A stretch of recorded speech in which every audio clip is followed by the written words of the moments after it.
Hey there, DIY coders. So I want to show you something that I made. So we'll set this app to 1,000 questions. So you might have seen this app in previous videos. Basically, it's for those who don't know, it's an app for me to learn Chinese through the method of using flashcards, more or less. And so this is very randomly generated. Uh, Questions and answers. So it makes it sort of makes it so that I learn things a little more thoroughly and become memorize a little more thoroughly. But this is not yet well optimized for learning quite yet. But it definitely will help me memorize things better. So, in any case, so what's new with this app is that I've made a question counter on here. So the alignment of this stuff here might look a little bit ugly, and you'll notice there's a slight curve here. I'm trying to avoid accidentally pressing this button in particular, but I think I do sort of need to add some spacing later. So this is automatically added space, but I think I need to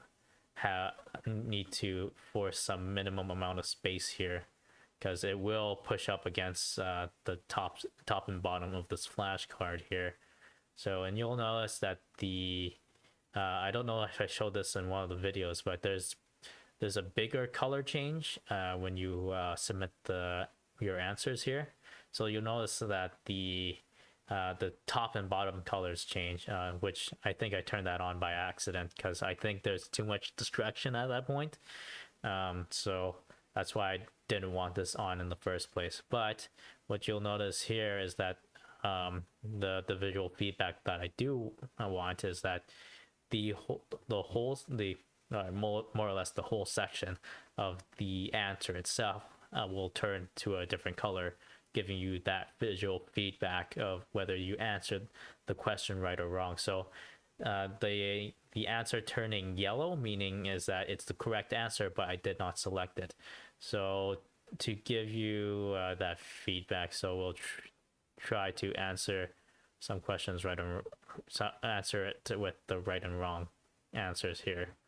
So this is 9. So these are the right answers, and then there's the pronunciation part, which I will not try to figure out right now. So you'll notice now that we see the correct answer and the wrong answer visual feedback. Yeah. Let's see. And we also have some auditory feedback. So I will turn up the volume on my speaker. I think I'll make sure. Okay, so I think that's loud enough. So let's say I answer wrong, right? You'll get this. And if I answer correctly, so let's see so this would be 7. So I have to get all the correct answers in order to get this correct sound feedback. So that's the correct sound feedback, and you'll also hear the wrong sound feedback. So just like that. All right.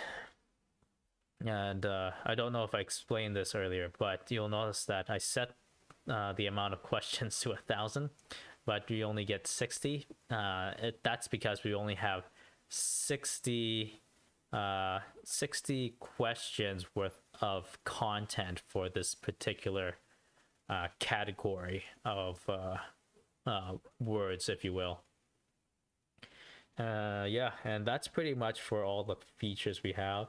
But there is another update I want to mention, which is there is a fundamental glitch in this app, and that's gonna be a little bit of an issue. Yeah, we see a scoreboard here. I'm sure I've shown you in another video, but basically this is the amount of correct answers you selected, and then this is the amount of wrong answers you selected. So yeah, okay, so I'll try to be quick about this particular glitch. I I attempted to explain this earlier in a different recording, but that didn't go too well. Took too long. Anyways, so we have so you'll see we have automatically generated what seem like automatically generated answers and questions. So how this automatically does it, we do have some manual input we need to put in. So we do have some data that has a bunch of words, right? We'll have and we'll sort of align it so that we'll have the let's say we have the word 5 in Chinese, English, and also the Chinese pronunciation in like as like one set of we can call it data points. All right, we'll call it data points for this video. And so with this set of data points, what they will represent is that they all match each other. And so meaning when we get to making the flashcards, that these whatever part of that whatever part of those with whatever part of that set of data points becomes the question. So in this case, we have like this music note. So that's the pronunciation. Okay. We have to match the rest of those data points with this particular data point. So that's how we generate the flashcards generally. We also use the rest of the answer list to generate the wrong answers here. And yeah, so here was the problem.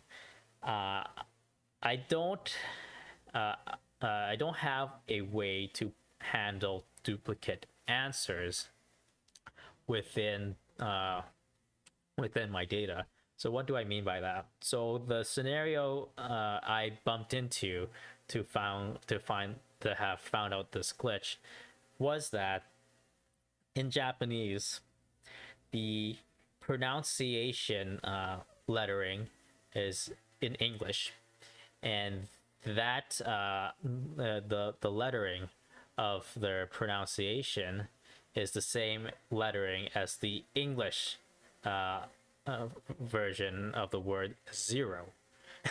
So we get the English word zero, and then we got the Japanese pronunciation spelling zero.